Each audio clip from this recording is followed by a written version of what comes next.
জাহিদ ইসলাম থেকে শুরু করে হাসনাত আব্দুল্লাহরা অভিযোগ করছেন যে পুলিশ এই মুহূর্তে বিএনপির দিকে ঝুঁকে গেছে। বিএনপি গণতান্ত্রিক দল, বিএনপি ক্ষমতায় আসলে বাংলাদেশের অনুন্নয়ন হবে না, বরং বাংলাদেশে গণতন্ত্র প্রতিষ্ঠা হবে। এই বাংলাদেশ সেই গণতন্ত্র প্রতিষ্ঠা চায়, বরং সাধারণ মানুষ সেইটাই চায় যেটা সুষ্ঠু গণতন্ত্রের একটা নিদর্শন হবে। বাংলাদেশ এর আগেও সাক্ষী থেকেছে জামাত, এর আগেও সাক্ষী থেকেছে পাকিস্তানপন্থী বেশ কয়েকটা সরকারের। কিন্তু এই পাকিস্তানপন্থী সরকার এবং জামাত তারা বরাবর চেয়েছে ভারত বিরোধিতা করে বাংলাদেশকে একটা আলাদা জায়গায় পরিণত করতে, যেইখানে ভারতের সঙ্গে বাংলাদেশের ব্যবসায়িক থেকে শুরু করে বিভিন্ন ক্ষেত্রে যোগাযোগ, যদিও সেই সমস্ত ক্ষেত্রে বাংলাদেশ এইবার আর ভারতের থেকে কোনো সাহায্য পাচ্ছে না। ঠিক তার অন্যতম কারণ এই জামাত ইসলাম, এই পাকিস্তানপন্থী এবং এই ইউনুস কত বড় ষড়যন্ত্রকারী, যে যেখানে আইএসআইকে ডেকে এনে আইএসআই ঘাঁটি গড়িয়ে বাংলাদেশকে জঙ্গিদের মুক্তস্থল করে তুলছে এবং ভারত বিরোধিতার জিগির তুলে দিয়ে বেছে বেছে হিন্দু নিধন করছে, এবং এই হিন্দু নিধন করে বাংলাদেশে একটা এমন পরিস্থিতি তৈরি করতে চাইছে, সেখানে তৈমুরলং হতে চাইছে এই মোহাম্মদ ইউনুস। ভাবা যায় এই বাংলাদেশ ভারত বিরোধিতা করতে গিয়ে এমন একটা পরিস্থিতি তৈরি করছে যেইখানে নিজেরা ডুববে, যেইখানে সাধারণ মানুষকেও তারা ডোবাবে। ফলে সব মিলিয়ে বাংলাদেশের অভ্যন্তরীণ রাজনীতিতে যে বিষয়টা অত্যন্ত গুরুত্বপূর্ণ, যে এই ইউনুস, এই জামাত, তারা এই মুহূর্তে পাকিস্তানের হাতে বাংলাদেশকে তুলে দিতে চাইছে। পাকিস্তানের মতন বাংলাদেশকে নিজেদের জমি ব্যবহার করে ভারতের উপর আক্রমণ, ভারতের উপর সন্ত্রাসবাদ ছড়িয়ে দেওয়ার চেষ্টা করছে, এবং তারই ফলাফল এই হাসনাত আব্দুল্লাহ থেকে শুরু করে বাংলাদেশে সেভেন সিস্টার্স আক্রমণের জিগির।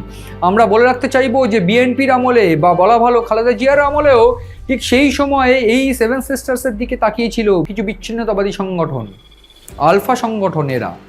সেই সময় ভারত কিন্তু চুপ করে বসে থাকেনি। বলা ভালো এই মুহূর্তে ভারত চুপচাপ বসে আছে, এর অর্থ একটা ভয়ানক ঝড় আসতে চলেছে। সেটা সামরিক ক্ষেত্র হতে পারে, ভারত কিন্তু স্ট্র্যাটেজিক্যাল ওয়ে ফলো করে সবসময়, এবং ঠিক সেই স্ট্র্যাটেজিক্যাল ওয়েতে বাংলাদেশের ভাত বন্ধ করে দেওয়া হচ্ছে, বাংলাদেশের সঙ্গে ব্যবসা বন্ধ করে দেওয়া হচ্ছে, বাংলাদেশের ট্রান্সশিপমেন্ট অর্ডার বন্ধ করে দেওয়া হয়েছে।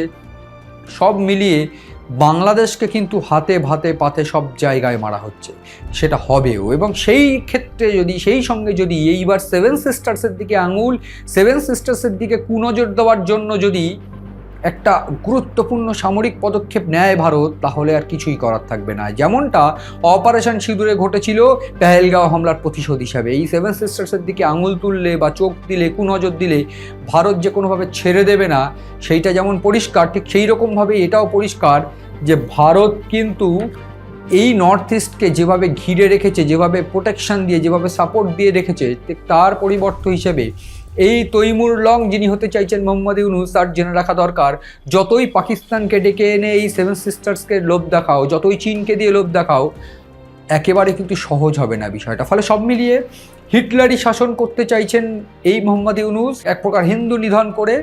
তিনি চাইছেন এটা প্রমাণ করতে যে তিনি ভারত বিরোধিতা করছেন এবং তিনি পাকিস্তান ঘনিষ্ঠ হতে চাইছেন। এর পরিণাম একেবারে ধ্বংস হয়ে যাওয়া, এবং সেই ধ্বংস ভারত যদি করে তাহলে এর থেকে ভয়ানক আর কিছু হতে পারে না। যেমন অপারেশন সিঁদুর হয়েছিল, ঠিক সেই রকমই সামরিক পদক্ষেপ যদি বাংলাদেশের বিরুদ্ধে ভারত করে, তাহলে বাংলাদেশও জানে যে বাংলাদেশের কী পরিণতি হবে। ফলে সব মিলিয়ে বাংলাদেশ, পাকিস্তান একজোট হয়ে ভারতের বিরুদ্ধে ষড়যন্ত্র, অন্যদিকে সেভেন সিস্টার, বাংলাদেশের অভ্যন্তরীণ রাজনীতি, এই সমস্ত দিকে নজর রয়েছে আমাদের। নজর রাখুন আপনারা।